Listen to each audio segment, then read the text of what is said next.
everyone. It was a topsy-turvy race in Martinsville, and I don't say that because there was a lot of accidents, because there wasn't.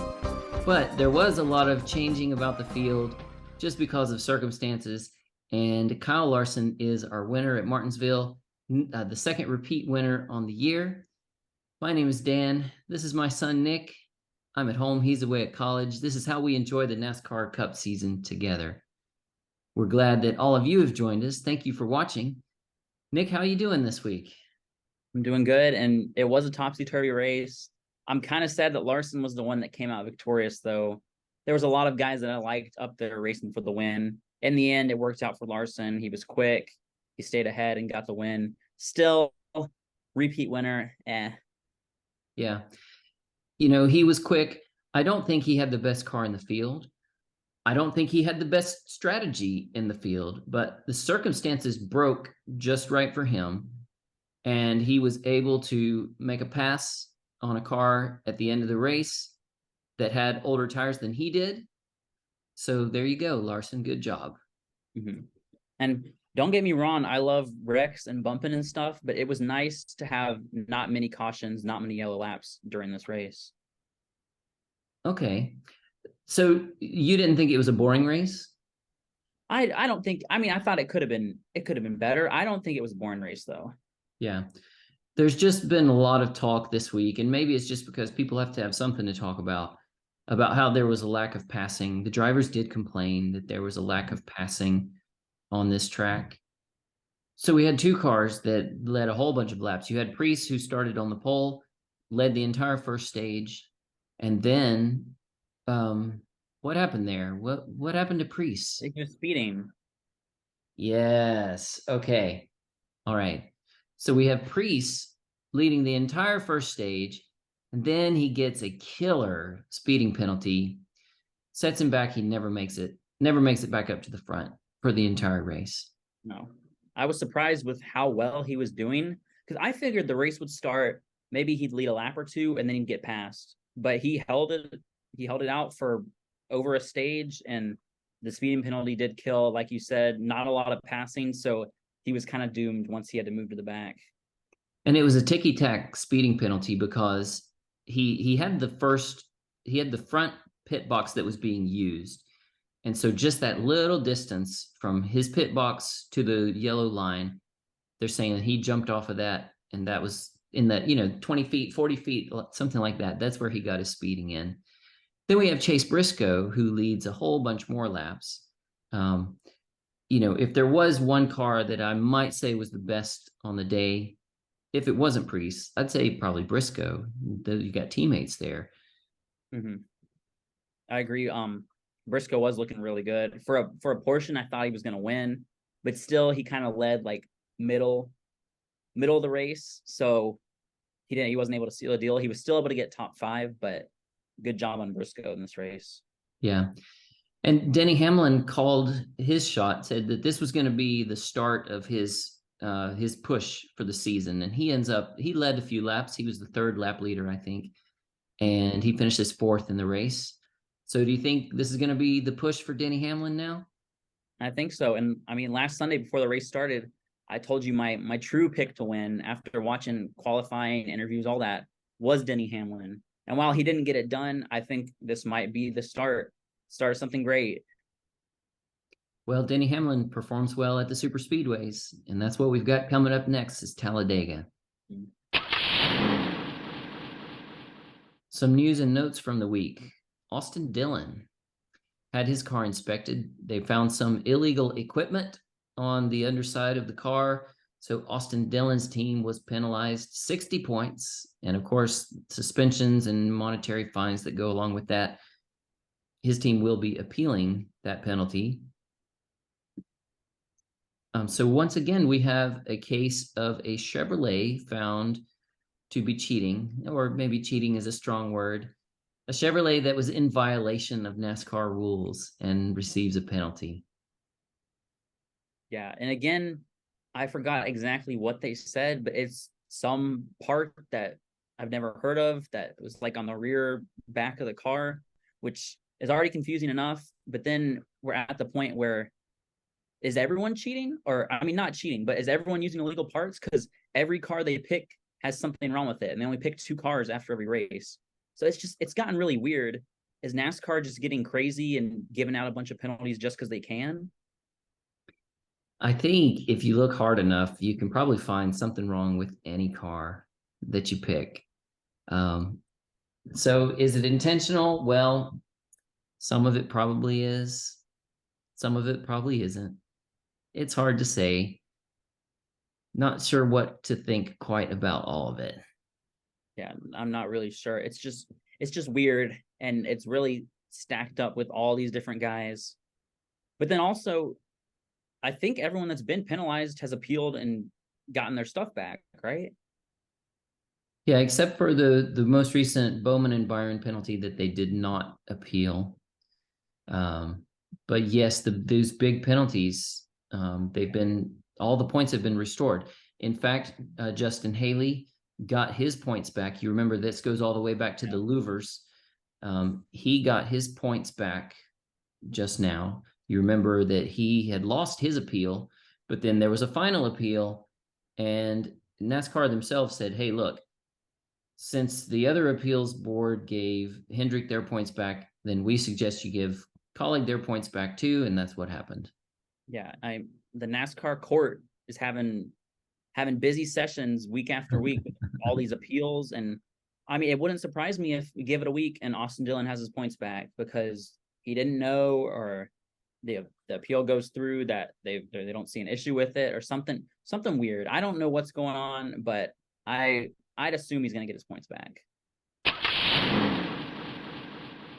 And then just another interesting note that happened during the week, the pit crew for Ricky Stenhouse's team has now gone to become the pit crew for Chris Buescher's team. And so they've swapped pit crews. This is because Ricky Stenhouse's pit crew is actually owned by RFK Racing. Ricky Stenhouse leases that pit crew, and RFK took a look at their results and said, "Wow, that's a pretty good pit crew. I think we'll take them and give you ours." Well, I can't blame him. It's a smart move. It's kind of an interesting little situation with him leasing the crew and all that. But if they want to buff Buescher and his team, then take that pit crew. That's a better pit crew. It's going to be interesting seeing if there's a difference in results. I personally think that Stenhouse is a better driver all around than Buescher, but we'll see if the pit crew really does play a factor in some of this. Well, and Nick, how would you feel if you were the tire changer who had been a part of the winning the Daytona 500 and your team is headed to the playoffs and now you're moved to the 17 car? What's your feeling on that? Yeah, I know. That's kind of like I said, kind of a downgrade. Interesting though, but I mean, it's not really their choice. They're owned by RFK. They've got to listen to him. It's funny, but I got to respect the business move. So then Chase Elliott at Martinsville, he starts in the middle of the field, moves up a little bit, moves down a little bit. In the end, he's benefited by the topsy-turviness. He ends up in 10th place for Martinsville. Just kind of an average day for him, I think. But what do you think? You think this is a good return for Elliott? I do. I was surprised that he finished 10th because he kind of was in the middle of the pack. I think he started like 24th or something, and not good for passing, not good for all of that. But his leg must be good enough to race because he was able to complete this race and get top 10. So I think it's good for him to get going early because he knows he's going to have to win a race. So you might as well start warming up now. Yeah. As far as power rankings go this week, I still have Christopher Bell at the top. I did move Kyle Larson with his second win up to second place. William Byron, the other two race winner, I've got him third place. Any changes at the top of your rankings? I actually put Larson over Byron, so Larson's number 1 now. And I also moved Logano above Byron, so Logano's 2. Yeah, Logano coming in with a second place finish, almost out of nowhere. But yeah, Logano has definitely been strong. I've got Denny Hamlin coming into my top 10 right at number 10. Then I have Chase Elliott right where I left him last week. I've got him at 12th still. Of course, he'll have the opportunity to move up with some good results. I had Hamlin at 10th last week, and he's moved up to 9th for me. I think he's cooking up something good. I hope so. We'll see how next week shows up. I've got Elliott at 7th right now. I've got a little more faith than you do that he could just come out and win it like now. Mm-hmm. I don't think he even needs like a warm up because he showed he had the speed. It was just a rough racetrack last week. And then I guess he's not a big mover, but he went from 3rd to 6th. I had Kyle Busch dropping because in my eyes, at least, I mean, he finished 21st last week. In my eyes, it's either going to be a race that he's top 5 the whole time and has a chance of winning, or he's going to be in the teens and not heard about. So I had to drop him just because of that. That's how it seems to me, at least. Like some races, you just don't even hear about him. My biggest mover on the week was Chase Briscoe.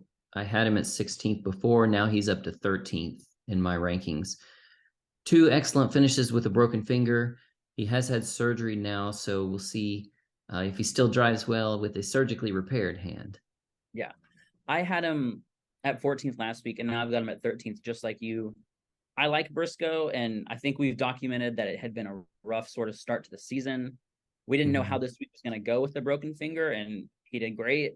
Let's hope that the surgery didn't mess anything up. But I think Briscoe is one of my guys to watch at Talledega. And I finally got Ricky Stenhouse Jr. into my rankings at number 20. I could not keep him out any longer. He ended up with a great finish at Martinsville, and he's a pretty strong super speedway driver too. I've been surprised because, I mean, he came out winning the Daytona. He had a couple rough races, but for the most part, he's been pretty good this season. So this weekend is Talledega, our second super speedway.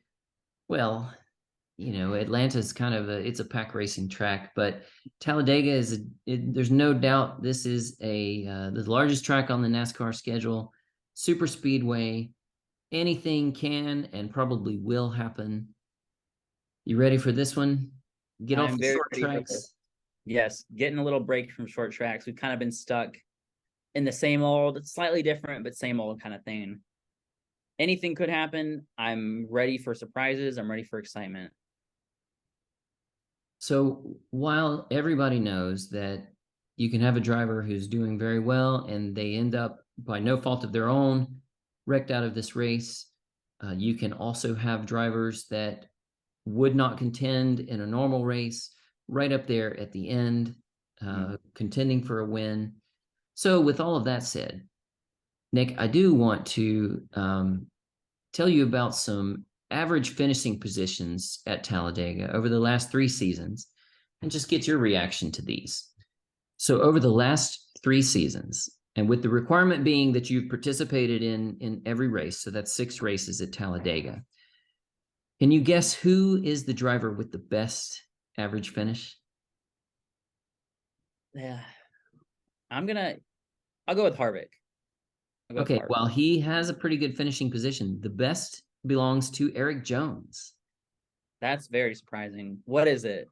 7? Okay, so it's an average finish of 9th. He only has 1 race where he got into some trouble. Besides that, he does have a 2nd place finish. He has a 5th place, a couple of 6th place finishes. That is very interesting. He could just be a survivor with this kind of track. Yes. Kevin Harvick comes in about the 5th or 6th best average finish over the last 3 seasons. He has a 14th place average. He has only gotten into trouble once. He has a 4th place being his best. The 2 drivers who won at Talledega last season, in the spring, it was Ross Chastain. And in the fall, it was Chase Elliott. I think both of them have a very fair shot at winning it next week. Yes. I would not count either one of those out for certain. I can remember last fall, it was the Talledega playoff race. I can remember that it seemed like Chase Elliott had just been biding his time up near the front. And then when he knew it was time to go, he just went and he did what he had to do. It was a pretty impressive win, I thought, last fall. So we'll be watching Elliott. We'll be watching Chastain as well. Yeah. Is there any guys with surprisingly high bet like average finishes? So in front of Elliott and Chastain, as far as average finishes over the last 3 seasons, there are three other drivers that we haven't mentioned yet. Following after Eric Jones, we have Ryan Blaney with 11th place average. We have William Byron with a 13. And then the other one is, also with a 11th place average finish, Denny Hamlin. So some of the guys I think you would expect, especially Blaney and Hamlin. Yeah. Byron, never count him out. It really is anyone's game. And they've all got close averages because sometimes they do great and then sometimes they'll have a wreck. That's like we could be talking all about Chastain and how he's hungry for a win, but he could get wrecked halfway through the race. And then here are three guys who come in right after that tier. We have Austin Dillon, we have Michael McDowell, and we have Brad Keselowski. Three guys that definitely know how to make some noise from time to time, especially on the big tracks. Yeah. I'm excited about this one. I think it's going to be really, really interesting. I don't think that qualifying position it still matters, but I don't think it's the end of the world if you have a bad lap and you start 25th.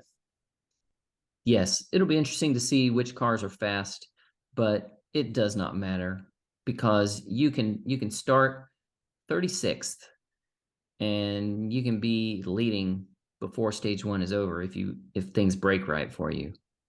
Mm-hmm. Do you think Ryan Preece will be hot this week? Yeah, he's been feisty for sure. I would look for him to be pretty good. Mm-hmm. In fact, let's see what kind of results there has been from Preece. Of course, he was not racing last season, but just looking at Talledega prior to last season, he had finishes of 32nd, not great, but then 14th, 10th, and 15th. I'd be willing to bet that there's a teens finish for Preece. Bubba Wallace does have a win at Talladega 2 seasons ago. His results besides that have not been super, but you got to watch him. You got to watch out for him on these Yeah. tracks. He was 10th place last week. Again, I haven't been expecting much from him because this season has not been great. But there have been times when he surprised me, like last week. I was surprised that he was there. Like the Bristol race, I thought he was going to be awful. He wasn't. So you really don't know with this race. Yeah. Some drivers that have performed poorly, and most of this is because they were in accidents. So it's not necessarily reflective. Maybe it's just reflective of bad luck more than anything. Joey Logano has been terrible. Aside from one third place finish, he's been terrible at Talladega. Reddick has performed poorly. Stenhouse has been bad. Which I guess that's just continuous bad luck. Yeah, so I wouldn't necessarily say because of that, then I wouldn't pick Logano to do well because he's been up front, and a lot of these super speedways it's Logano who's leading or is second place at the end, and then he and Brad wreck themselves out or something like that. So let's get down to business. Who's going to win this race? I've got two guys in mind, and I bet you're going to say one of them. So I'll say the other one after. You think I'm going to say one of them? We'll see. Well, there is the Chastain pick that's always looming above, and you willed into existence a Bellwin. So I'm going to go Chastain. I think that's the right move to make, Nick. Just like you had said before, you were gonna pick him till he wins, and I think he's got a great chance of winning. He was one of the guys I was thinking. The other guy is Denny Hamlin, so he's going to be my pick to win the race this week. I think both of those are strong picks. With Chastain, you can say a lot of people are thirsty for a win. I know he's thirsty for a win. Same for Hamlin, actually. So both of these guys are really going to be fighting for it. Yep. So we've got Chastain in a Chevy, Denny Hamlin in a Toyota. What are you thinking then we should go for our top three driver this week? Well, if we're going with like facts and logic, I'd say Larson or Logano. Let me throw one thing out there for you. Two Fords, two teammates. Joey Logano versus Ryan Blaney. You think Logano will finish better than Blaney? Oh, that's hard. Because I think they both are gonna perform really well. I'd put more faith in Logano though. Just I don't trust Blaney. He's good, and then he'll be really cold, or he'll have an accident, a mistake, or something. I'd trust Logano more. Well, Logano has the track record this season, so I'm going to go with you there. We'll make Joey Logano our consensus top 3 driver this week. All right, so let's have some fun then. Who is your sleeper pick for Talledega? I've got so many different possible creative options. I thought Ryan Preece because it'd be cool. I thought about Austin Dillon because he's mad about his points. I think I'm gonna go with the guy trying out his new pit crew this week, Buescher. Oh yeah, that's a good pick, Chris Buescher.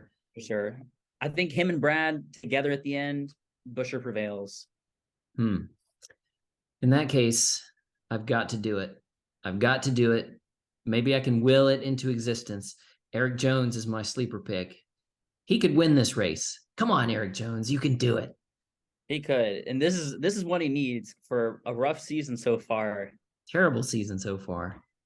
I mean, he could win this. He really could. I do hope that he wins for your sake, because I know you're an Eric Jones fan, and it has not been. I've been trying to be a fan, but it has not been a good season. Yeah. Well, it will be entertaining to watch. I hope that the weather's good. We don't have to deal with rain delays. We'll have qualifying on Saturday late morning. No practice session, just qualifying. And then, of course, the race on Sunday. Enjoy this one, Nick. I'll look forward to talking with you as it's going on. We'll see who survives, see who ends up taking this win.